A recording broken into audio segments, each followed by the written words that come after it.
Hi, and welcome to the Business of Being a Virtual Assistant. I'm your host, Tiffany Parson, and you're watching and listening to episode number 199. Now, if you are watching the video, I'm just going to let you know I have got some notes here in front of me that I will be referring to throughout the episode. So if you see me looking, that's what I'm looking at. I'm looking at my notes. And just to give you a little behind the scenes. Today, I feel like I'm battling between having good lighting and being able to see. So if you see a glare on my glasses, that's what I got going on. But anyway, I cannot wait to get the progressive contacts so I can see without having to glare on my glasses. So anyway, all right, what are we talking about today? Today I want to talk to you about the fact that mistakes are going to happen and what do we do as a result of a mistake happening. Now, this topic came up because of a recent incident that happened, but also maybe several months ago. And this was not the first time I heard this, but I have heard people that are just getting started in their business being concerned about messing something up, right? And so in preparing for today's episode, I thought about that in conjunction with the Facebook and Instagram outage. And you guys have seen the different memes that are going around with pictures of Mark Zuckerberg in them. And I've seen different ones where it shows like he's unplugging Facebook and Instagram, or different people unplugging Facebook and Instagram. And then other memes show it being fixed, where all these plugs and just, now it's being fixed, right? And so we don't know if a mistake happened, if it was done on purpose. We have no idea. And to be honest, I didn't even care enough to dive into why there was an outage. Bottom line is, how were you when the outage happened? Some people felt like the world was coming to an end. Other people were relieved and went on with their life. The thing is what did it make you realize for your virtual assistant business? Did it make you realize that everything cannot be centered around social media? Did it make you realize the importance of having your own website, having an email list? Did it make you realize the importance of this for your clients? Maybe you've been trying to help clients that didn't fully understand that they also need to have an email list, and the email list is just as important as their social media. So hopefully this opened up your eyes to this, so now you can explain this even more to clients, for those of you that are offering services related to an email list or websites or even social media. Sometimes when clients are posting content, they forget that I also need to encourage people to sign up for my email list. It's easy to forget about that. I forget about it as well. So it's easy. But this was a reminder for us all in the few hours that it was out.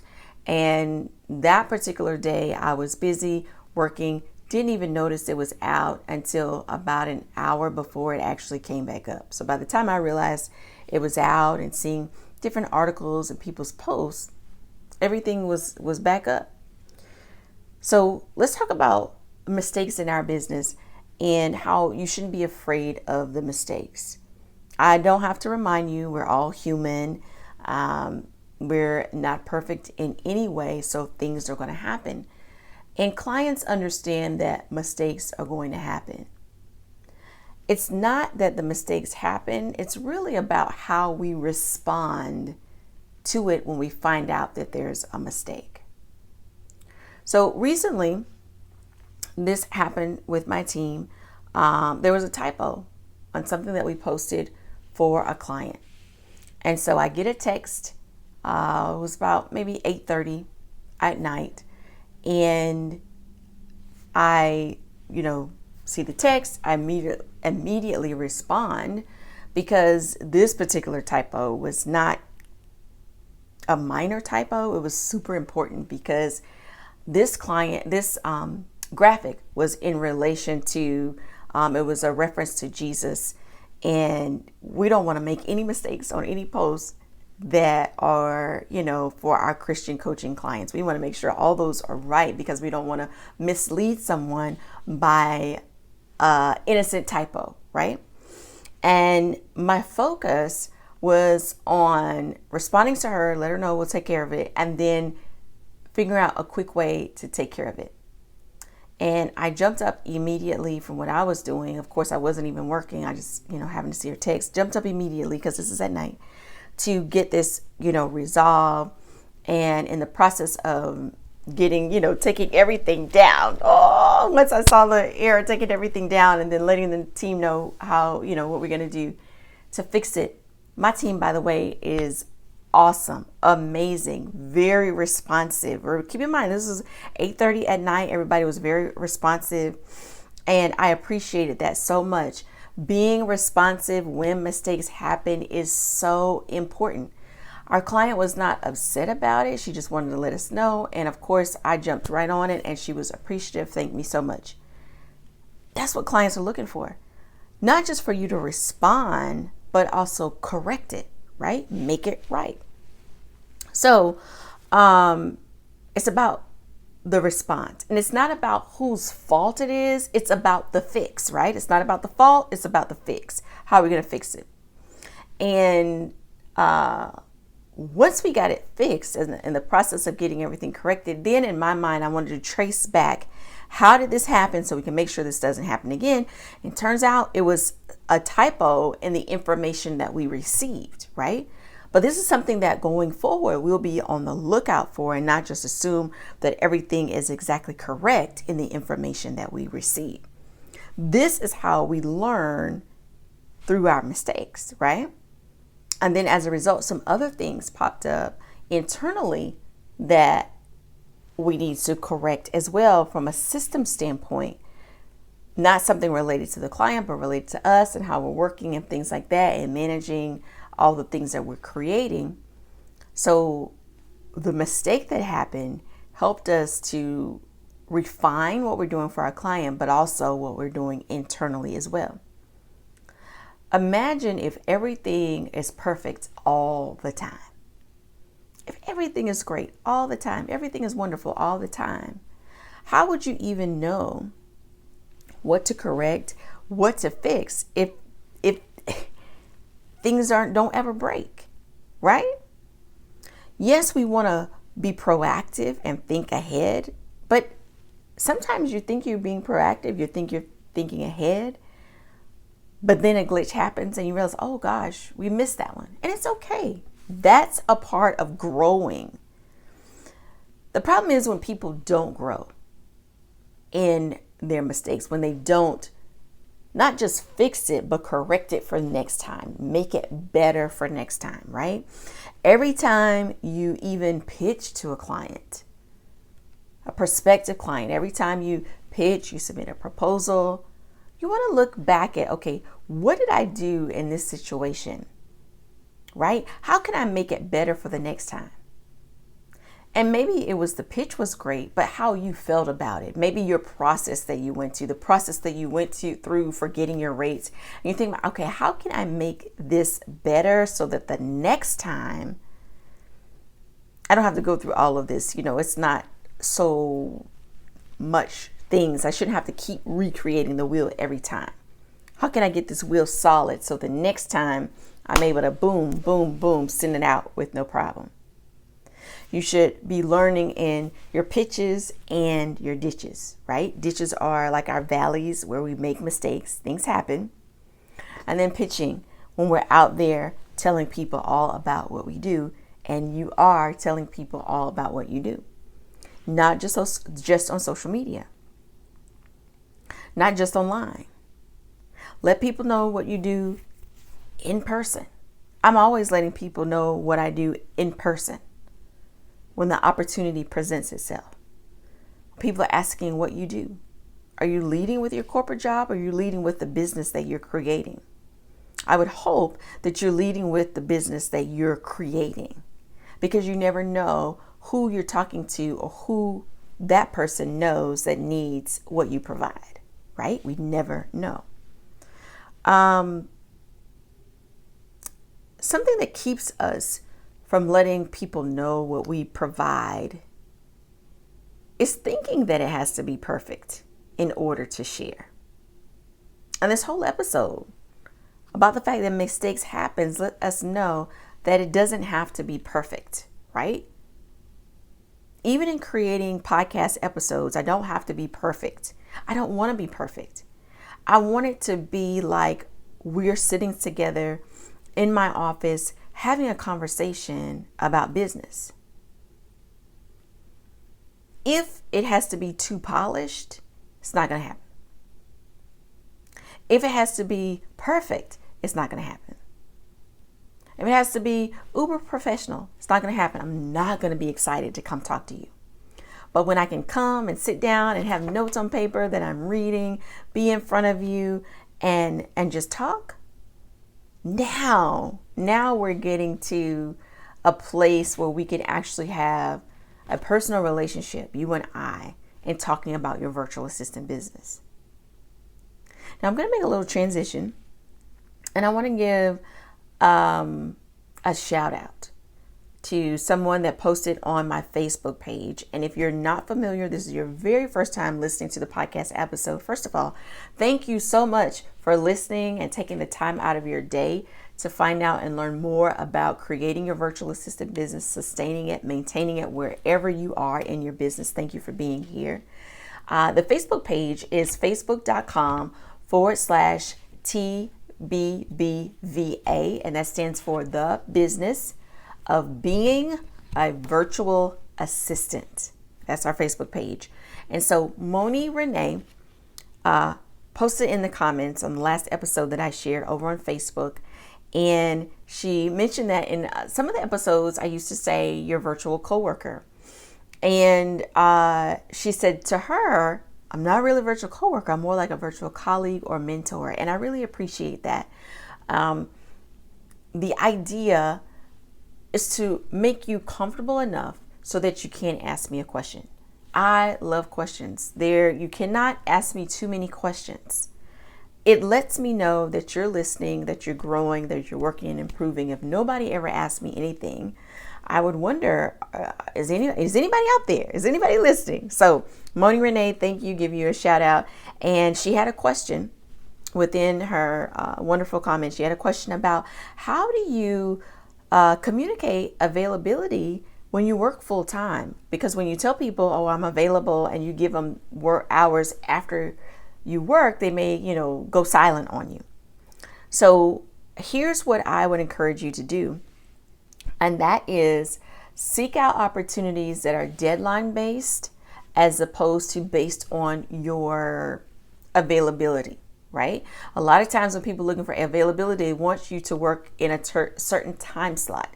First of all, employees work in a time slot. If someone is requiring you to be available from, I want you to work from 9 to 12, that's an employee. As a contractor, they cannot dictate to you when you come in and when you leave, right? They can say, oh, you're providing email support. We need someone to answer email anytime between this time frame. That works for a contractor, anytime between this time frame. But exact times where, okay, we need you to log on at 9 and log off at 12. That is employee, right? So as your business owner, when you're sharing your availability, I would first of all look for opportunities that are not availability based, but are based on deadlines. That way you can work around your schedule, whatever it is, right? For me personally, I feel boxed in the minute someone mentions a schedule like that. I feel trapped. It might be exciting at first, but once I'm in it, I regret immediately. I feel, boxed, I'm trapped. So I would recommend looking for projects that are deadline based. Projects that are within time frames are probably going to be where it's related to client support, email support, community management might have time frames, but creating social media, doing bookkeeping, Pinterest, editing, proofing, writing, creating, things like that won't have a time block. If you're cool with the time block, how would you communicate that if you work full time? Just let them know, I am available, 5 p.m. to 9 p.m. Eastern Standard Time. Monday and Wednesday, however you want to say it, and be okay with it. If they don't respond, it's cool. They're not your people. You continue, you move on and find your other people, right? Something else that may be helpful is looking at time zones. So if they are in California, if they're Pacific time zone, you're Eastern time zone, that may help as well, because 5 o'clock for you is 3 p.m. for them. So you might, if they post their time zone, you could also communicate the time you're available as in their time zone, so it translates, and that might help it look better. Of course, as long as you're available, that will be the same time block. 5 to 9 Eastern is 2 to 6 Pacific time, right? So that's another strategy that you could use. So hopefully that helps. Another person, actually, she sent me a private message. When I tried to respond back, it didn't come up, and it looked like she deactivated her Facebook, but it was a great question. And I thought, hey, she might be listening to the podcast. So Janae, if you're listening to the podcast, thank you so much for your question. I tried to respond back, and Facebook told me I couldn't, and it looked like maybe you deactivated your account. But her question was, what software do I recommend for keeping track of time? So a system that I like to use is Clockify. And the website is clockify.me. So I'm going to spell it for you. CLOCKIFY.me. The links will be in the show notes if you are on tiffanyparson.com. So you'll find it there. But clockify.me is a great time tracker. They have a free version of it. There is a website, obviously I just gave a website address. And there's also an app. So I like that it has both, because if you need to keep track of your time, you can download the app and, press it on your phone and be able to keep your time that way. It's a lot easier than having to write it down. Nothing's wrong to write it down. Sometimes I still write down the time I start. A lot of times I forget to write down the time I end. So with Clockify, you will have to remember to press your end time. Time trackers are good, not for clients per se, but for yourself. So you can know, how long does it take me to do something? Anything that you're doing, is good to know how long you're taking to do it, so that that can help you calculate your rate, that can help you improve your time if it's something that you want to do better at, get faster at, or just to know, just for information's sake. But that is the software that I recommend in regards to that. So thank you, ladies, so much for your questions. For those of you that are wondering, how can I get you a question? The best way to give me a question is to post it in the comments of the episode that you have the question for, and I will see it that way. And then when I respond, the reason why I like for you to ask your question on the Facebook page is because your question may be someone else's question. And if they see my response, then that helps everybody. I'm still going to share it. I still probably will come on and share it on the podcast, because I know everybody is not on Facebook, but that explains why that's the first point of contact for your questions. So I hope today's episode has helped you feel better in regards to mistakes that happen. Focus on resolutions, right? We bring our clients solutions. And preferably, we want to catch things before they do. But if they see something before us, we want to be quick, responsive, get it resolved, and figure out a way to prevent it from happening again. The best way you can, right? Within your means, the best way you can. So anyway, I look forward to your questions. Let me say this as well. I don't say this often because I just simply forget. If you could give us a review on either iTunes or Facebook or both, that would be amazing. What that does is help people in their search when they're looking for this podcast. It helps them to know, is this a good fit for me? Is this worth my time in listening to? So that would be a good help. For those of you that have already done reviews, I appreciate you so much. You have no idea. You guys keep me coming back again and again and again every week. I've changed my upload times to Fridays. Way back when it was Fridays, and so we're going back to Fridays. So you might have seen that update on Facebook. I don't remember if I actually announced it formally. If you're not on the email list, the email gets notified when the episodes come out. So 2 places to get notified: YouTube subscribers and the email list as well. So if you're not on the email list, go ahead and text 337777. It's 47. So 337777.